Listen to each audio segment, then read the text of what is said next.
Fala galera, uma boa tarde a todos. Que a paz do nosso Senhor e Salvador Jesus Cristo venha se fazer presente na vida de vocês, não só agora, mas para todos sempre. Eu comecei com essa saudação religiosa, cristã, bíblica, porque esse vídeo vai ser direcionado a alguns irmãos, tá certo? Como sempre faço quando o vídeo é de cunho religioso ou teológico, eu sempre faço uso da Bíblia. E principalmente nesse vídeo, tá, de hoje, eu vou ter que usar a Bíblia porque esse assunto é bem complexo, bem polêmico e bem controverso. Bom, o assunto de hoje é o dinheiro na igreja, tá? Para que serve o dinheiro na igreja? Qual é a sua finalidade? O que a Bíblia diz sobre o dinheiro? E é sobre o que a Bíblia diz que vai nortear a minha visão em relação a esse tema. Vamos lá.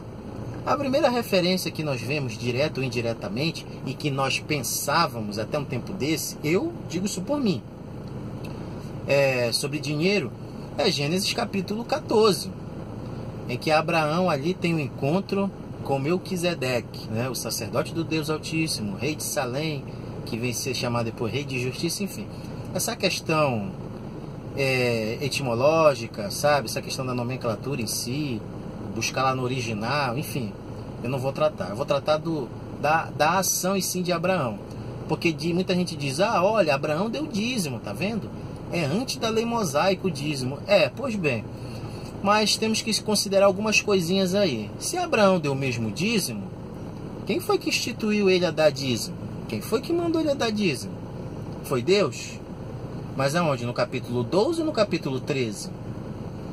Capítulo 12 é só a chamada pelo Deus Altíssimo, né?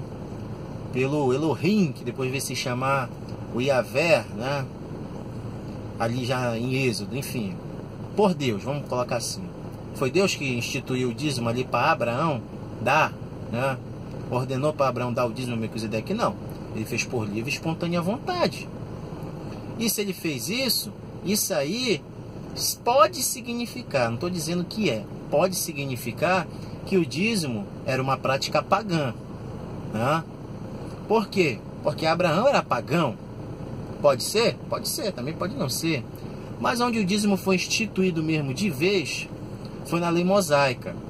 Você vê ali diversas referências, principalmente no Pentateuco, Levítico 27, do 30 ao 32, tá? Números 18, 21 em diante, Deuteronômio ali 14, 24 em diante, e aqui é que me chama a atenção, começa a me chamar a atenção. Deuteronômio 26, 12 diz o seguinte, que o dízimo era, claro, para os levitas, isso é óbvio, né? Era único exclusivamente para os levitas também? Será? Lá diz que tinha que ser dado também para as viúvas, para os pobres e necessitados. Isto é, o dízimo também era para ser usado para os pobres. Como é que fica agora? Eu nunca vi pregador denominacional, confessional, enfim, pregar sobre isso. Eu nunca vi. Não estou dizendo que nunca pregaram. Possa ser que pregaram e eu não vi, mas eu até agora não vi. Tratar desse tema em si. É mais Malaquias 3, 10, né? Pega ali do versículo 8 do capítulo 3 de Malaquias e fala do dízimo, né? Que é um texto clássico sobre o dízimo, né? Aí você vai para o Novo Testamento. Aí é que mora o perigo. Aí é que começa as desavenças, os extremismos, né? Porque colocam lá que Jesus instituiu o dízimo lá em Mateus 23, 23. Mas quando você vai fazer uma hermenêutica dentro do texto, você pergunta logo, para quem que Jesus está falando? Lá em Mateus 23, 23. Para quem que Jesus diz, façai essas coisas, ou seja, dá dízimo, enfim, sem omitir as outras, né? E aí? Jesus está falando para os fariseus, vocês fazem aí, vocês cumprem a justiça, vocês cumprem o dízimo, enfim, as ofertas e tal, mas não omitam também o caráter espiritual da lei, que era o quê? Que era a justiça, principalmente a justiça, né? Os fariseus tinham que ser justos, coisas que eles não eram, tá? Foi o principal ali que eu entendo que Jesus quis colocar ali. Jesus nem está enfatizando tanto o dízimo ali, se você for ver bem a questão. Jesus está chamando a atenção dos fariseus pelo caráter espiritual, para exercer a justiça, porque eles eram os doutores da lei. Estava na mão deles a interpretação exata da lei e principalmente fazer a justiça, coisa que os fariseus não faziam, né? Então, ali Jesus não fala para os seus apóstolos, para os seus discípulos e nem para a multidão que andava ali com Jesus. Ele fala única e exclusivamente para os fariseus, tá? E pegando esse gancho aqui, e o que Jesus fala sobre o dinheiro? Se você for ver lá em João, o Judas era o tesoureiro de Jesus, corria esse dinheiro, né? Aí o que acontece? Um texto marcante que eu vejo de Jesus é o seu embate com o jovem rico, quando ele diz: olha, vende tudo isso aí que tens e me segue. Ou seja, vende, dá para os pobres e me segue. Aí o que acontece? A gente sabe a história, não precisa repetir aqui. Outro texto marcante, esse texto para mim também é marcante, de Mateus capítulo 6, partindo ali do versículo 20, né? Não ajuntai tesouros na terra, né?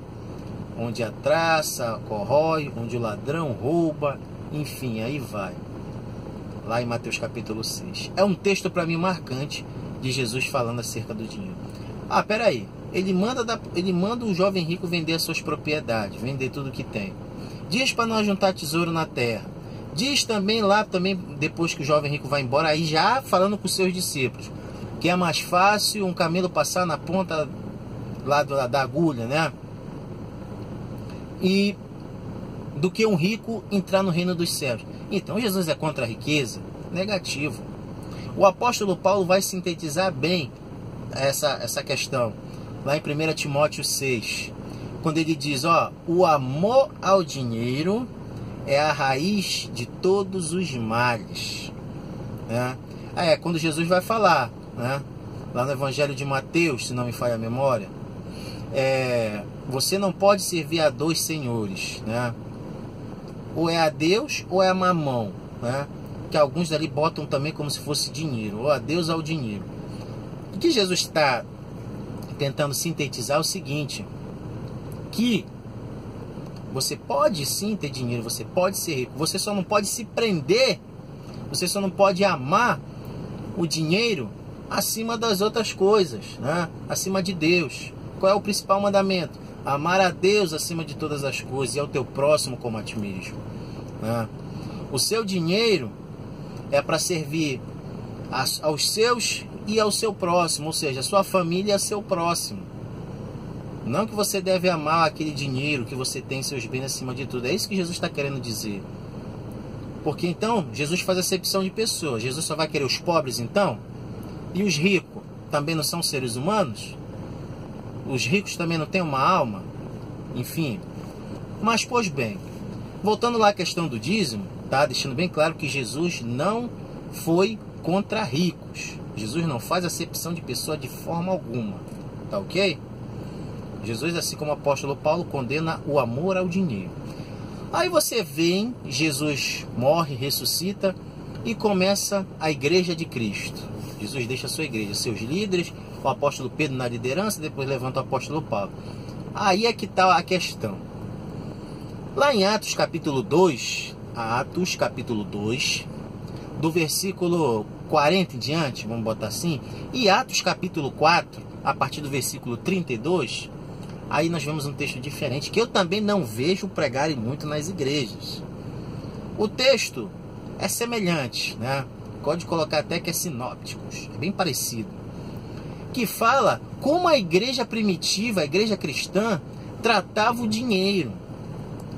Você vai ver nos dois capítulos, nos dois textos, que eles não tinham esse negócio: isso é meu, olha, isso aqui é meu, isso aqui é meu, não, isso aqui é teu. Tudo lhe era comum, ou seja, ali existiu o comunismo de fato e de verdade. aquilo que é comum. Eles vendiam as suas propriedades. Para quê? Para que não houvesse necessitado. Isso está confirmado lá em Atos capítulo 2 e Atos capítulo 4. É só olhar o texto. E aí? Vai ver que é por isso que eles foram chamados lá em Antioquia, né? Lá em Atos capítulo 11, né? Que diz lá que em Antioquia foram chamados pela primeira vez de cristãos. Por quê? Eu respondo, porque se pareciam com Cristo, seguiam à risca os ensinamentos de Cristo. E aí? Como é que fica? Aí é quem vai dizer, que eu já vi gente dizendo, já vi gente de nome dizer isso. Não, aquilo ali é um contexto histórico isolado, né? E porque eles pensavam que Jesus ia voltar logo.